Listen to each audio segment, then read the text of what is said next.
Salam hamınıza dostlar. Mən Nəbiyev Vüqar. Bugün sizlərlə şahmat oyununa baxacağıq. Yəni mən şahmat sevərlər üçün şahmat proqramında bir oyun var. Onu incələmək, analiz eləmək istəyirəm. Başlayaq. Gördüyünüz kimi rəqibə qarşı Almaniyalı rəqibə qarşı oynadığımız bir oyundur. Ağlarda mənəm Vüqar, qarada isə rəqibimiz Alman rəqibimizdir. Mən E4 irəli sürürəm, o isə E5 atılışına, yəni şah qambitindən atılışına davam edir. Və burada D3 sürürəm, çünki piyadanı qoruyuram. O isə atımla öz piyadasını qoruyur. Mən isə atla piyadanı daha gücləndirirəm. O da atla mərkəz piyadanı hücum eləyir. Mən isə at çıxaraq həm roka hazırlayıram sağ tərəfdə, kiçik qala qurma deyirlər buna. Həm də onun mərkəz piyadasına hücum eləyirəm. O fil ilə atıma hücum eləyir, mən atımı qoruyuram.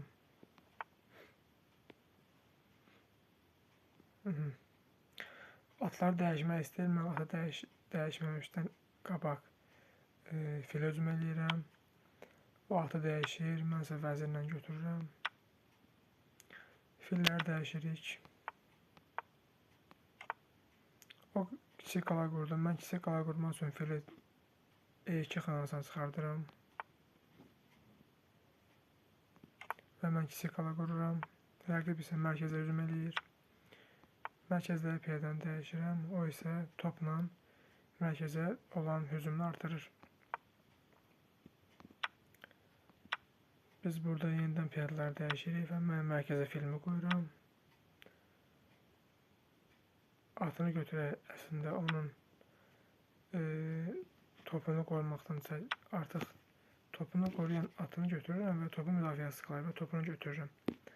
Rəqib burada səhv eləyir, əziz dostlar. Şah verirəm və şah qaçır və piyadasını vururam, vəziri dəyişirik. Və mən öndəyim ondan, 3 xalandayım, gördüyünüz kimi. Topla piyadasını hücum eləyirəm, piyadasını qoruyur. Mən isə topları cütləşdirib burada 2 qat, yəni hücum hazırlayıram. Piyadam hücum etdi qabağa, verdim piyadamı ki topla vura bilməsin. Və filini hücum elədim, filini qastı, topuma hücum elədi, yenidən filini hücum elədim. Gördüyünüz kimi oyun çox qarışıq keçib, yəni. Burada piyadaları dəyişdi və mən onu şah verərək artıq sıxışdırıb mat etmək istəyirəm.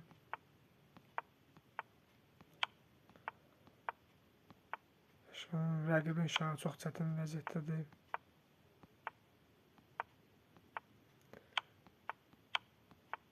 Və